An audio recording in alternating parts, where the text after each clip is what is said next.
ഓം വിഷ്ണു സഹസ്രനാമ സ്തോത്രം ശ്ലോകം 51.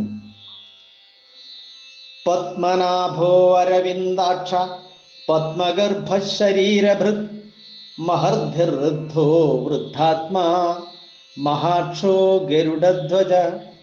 ഹരി ഓം. 346 നാമം പത്മനാഭ. ഈ കാണുന്ന 14 ലോകവുമായി തീർന്നത് ഭഗവാന്റെ നാഭിയിലുള്ള പത്മമാണ്. അതാണ് തൻ്റെ നാഭിയിലുള്ള പത്മം തന്നെ ഈ ലോകമാക്കിയവൻ എന്ന അർത്ഥത്തിൽ പത്മനാഭ, അല്ലെങ്കിൽ ഹൃദയപത്മമാകുന്ന അതിൻ്റെ ആ നാഭിയിൽ പ്രകാശിക്കുന്നവൻ. നാഭി എന്നതുകൊണ്ട് മധ്യത്തിൽ, ഹൃദയപത്മത്തിന്റെ മധ്യത്തിൽ പ്രകാശിക്കുന്നവൻ എന്ന അർത്ഥത്തിലും പത്മനാഭ. 347 നാമം അരവിന്ദാക്ഷ. അരവിന്ദം നമുക്കറിയാം, താമര. താമര പോലെയുള്ള കണ്ണുകൾ ഉള്ളവൻ അരവിന്ദാക്ഷ. 348 നാമം പത്മഗർഭ. നമ്മുടെ ഉള്ളിൽ അന്തര്യാമിയായിട്ട് ഭഗവാൻ ഇരിക്കുന്നത് ഹൃദയഗുഹയിലാണ്. അവിടെ ഒരു ഗർഭരൂപത്തിൽ എന്ന പോലെ, അതായത് നമുക്കറിയാൻ സാധിക്കില്ല, അവിടെ മറഞ്ഞു കിടക്കുകയാണ്. പറയുന്നത് പത്മഗർഭനായിട്ട് ഹൃദയമാകുന്ന താമരയിൽ അങ്ങനെ ഒളിഞ്ഞിരിക്കുന്നത് പോലെ.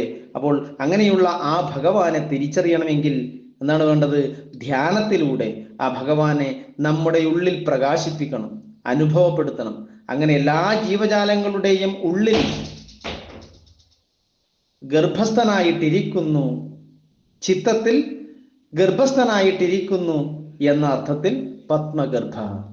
349 നാമം ശരീരഭൃത്. നമ്മുടെയൊക്കെ ശരീരം നിലനിൽക്കുന്നത് അന്നം, ഭക്ഷണം കാരണമാണ്, അന്നം കാരണമാണ്.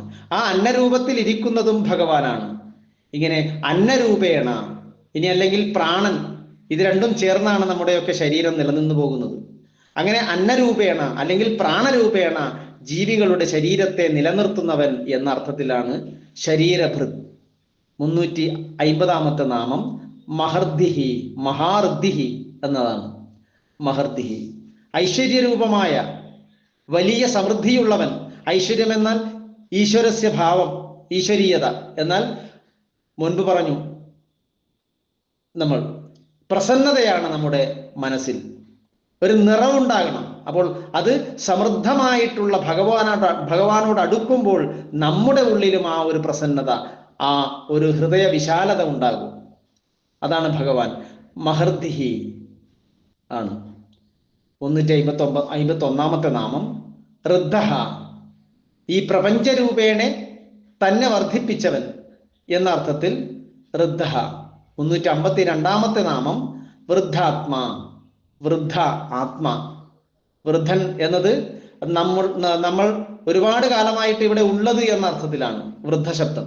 അപ്പോൾ പുരാതനമായിട്ട് പണ്ടേ ഇവിടെ ഉള്ള ആത്മാവായിരിക്കുന്നവൻ എന്ന അർത്ഥത്തിൽ വൃദ്ധ ആത്മാ. 353 നാമം മഹാക്ഷഃ. മഹാ അക്ഷഃ. മഹത്തായ നേത്രങ്ങളോട് കൂടിയവൻ. ഈ പ്രപഞ്ചത്തെ മുഴുവൻ നോക്കി നടത്തുന്നത് ഭഗവാനാണ്. അതുകൊണ്ട് തന്നെ ഭഗവാൻ സഹസ്രാക്ഷനാണ്. ആയിരം എന്നാൽ ആയിരക്കണക്കിന് കണ്ണുകൾ ഉള്ളവനാണ്. ഒപ്പം മഹത്തായ അക്ഷം, ദൂരദർശനം മുതലായ ആ ഉള്ള അസാമാന്യമായ അവസ്ഥയിലുള്ള നേത്രങ്ങളോട് കൂടിയവൻ. എങ്കിൽ മാത്രമേ ഈ പ്രപഞ്ചത്തെ മുഴുവൻ നല്ല രീതിയിൽ നിയന്ത്രിക്കാൻ സാധിക്കുകയുള്ളൂ എന്ന അർത്ഥത്തിലാണ് മഹാക്ഷഃ. 354 നാമം ഗരുഡധ്വജ. ധ്വജം, കൊടി. തൻ്റെ കൊടിമരത്തിന്മേൽ ഗരുഡന്റെ ചിഹ്നമുള്ളവൻ എന്ന അർത്ഥത്തിലാണ് ഗരുഡധ്വജ. ഹരി.